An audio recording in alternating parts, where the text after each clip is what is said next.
Hello, this is AP Calculus BC class with Mrs. Ryu. Today we are going to finish chapter 9.1, sequences. Let's get started. Let's look at the squeeze theorem of the sequences. It says there are two conditions. The first condition says limit of an as n approaches infinity converges to L, and so does limit of bn. Okay. The second condition is Cn is in between an and bn. Okay, then our conclusion here says limit of Cn as n approaches infinity also converges to L. So this is a squeeze theorem. Okay, let me graph this. For example, let's say here the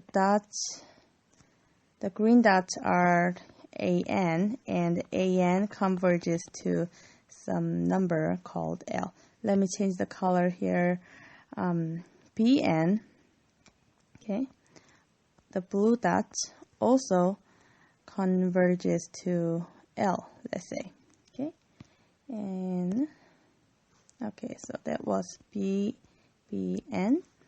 and Cn is in between an and bn. Okay.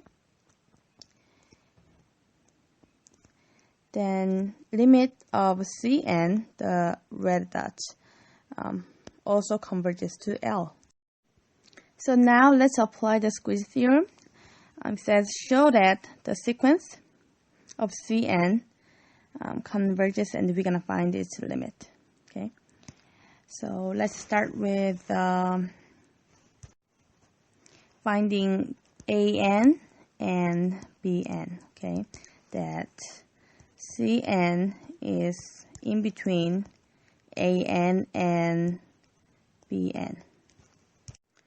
What you gotta remember is there can be more than one way to solve. Okay, so this is not the only way to solve this problem. One of the common ways to solve this problem is take 2 to the nth power. Okay, and I'm going to compare this to n factorial. So 2 to the nth power is like 2 times 2 times 2 times. Okay, how many 2's I have? I have n 2's, right? How about n factorial? It's like 1 times 2 times 3 times 4 times 5, okay, until it gets to n.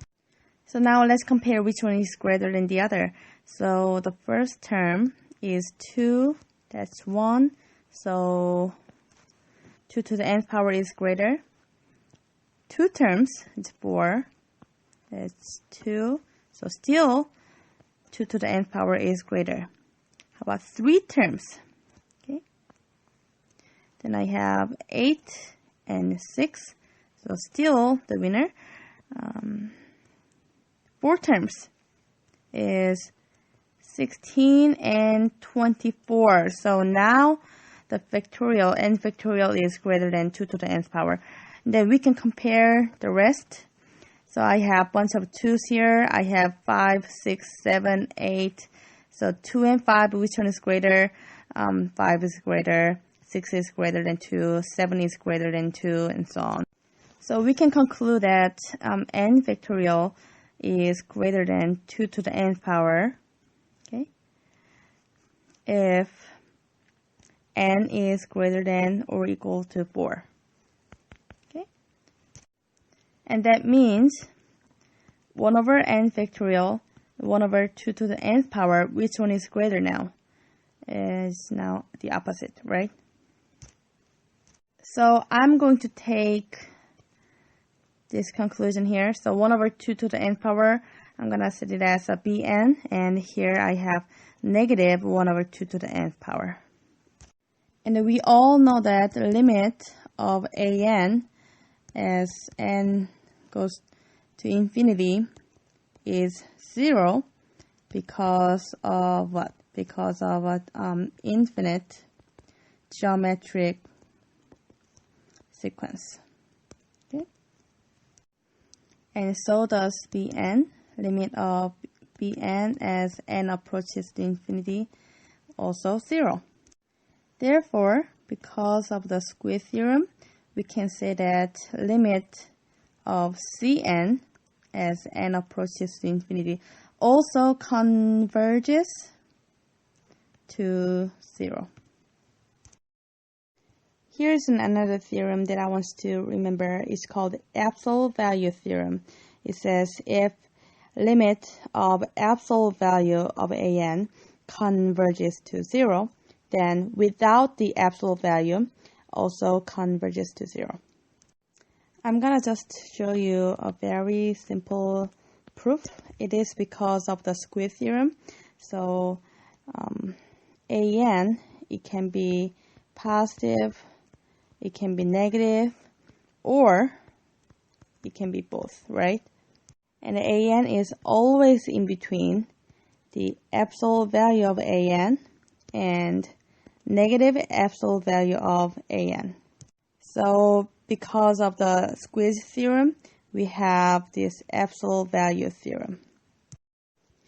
The next question says, find the sequence an whose first 5 terms are these 5 fractions, and then we're going to determine whether the sequence converges or diverges. So let's look at the fractions. Okay, I can see that the denominator 1, 3, 5, 7, and 9, they are the odd numbers, so 2 and minus 1 will be good. And the numerator 2, 4, 8, 16, and 32 is 2 to the nth power. So we just found the sequence an. Okay. Now we are going to determine whether it converges or diverges. Okay. So the question is, when you look at the top and the bottom of the fraction, which one, let me write it down, which one grows faster than the other? Okay, this is the important question that you have to remember. So I can see that as n approaches infinity, the numerator is infinity, the denominator is also infinity, but the question is which one is greater, bigger infinity than the other. So we are going to apply the L'Hopital's rule. Okay. Limit as n approaches infinity, 2 to the nth power over 2n minus 1. Okay, let's take derivative of both top and the bottom. So 2 to the nth power derivative is log 2 times 2 to the nth power. How about the denominator is 2, right? So now I don't have the infinity over infinity form anymore, so that is the infinity, right? So the answer is, because the limit value is undefined, we can say that it does not converge, it diverges. Okay, example number 7 says, determine the nth term of the sequence. So we're going to find an, and we are going to decide whether it converges or diverges. So an, what we know for sure is the sign. Okay, so negative, positive, negative, positive, negative, so it goes back and forth, right? So we have negative 1 to the nth power for sure. And let's look at the bottom. The denominator is 1, 2, 6, 24, and 120. Okay, what are these? It's n factorial. And the numerator, the top, is like 2, 8, 26, 80. Okay. Let's try to look carefully. So 2 is 3 minus 1. 8 is 9 minus 1. 26 is 27 minus 1. And that's 81 minus 1. So I would like to write 3 to the nth power minus 1. So here is our an. Okay.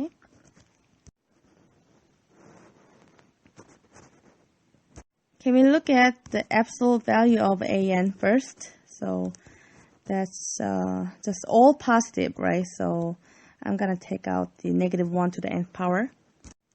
The limit n approaches infinity of absolute value of an is what? So we know that the factorial grows faster than the exponential, right? So that's 0. Remember that n factorial is like 1 times 2 times 3 times 4 times 3 to the nth power is like 3, just a bunch of 3's, okay? So n factorial is greater, right? So in this case, we can say the limit of absolute value of an goes to 0. So based on the absolute value theorem, what we know is limit of an without the absolute value also converges to 0. So the answer is it converges. Okay, the limit is 0. Okay, here is a term that you need to remember. It's called the monotonic sequence. It means it's either non-decreasing or non-increasing. So the sequence is either increasing or decreasing or constant. Okay, so these cases we call it monotonic sequence. Okay, another term is called the bounded sequence. So when the sequence is always less than a certain number called m, we call this number m the upper bound. If the sequence is always above the certain number n, then we call this n the lower bound. Okay, the sequence is bounded when it is bounded both above and below.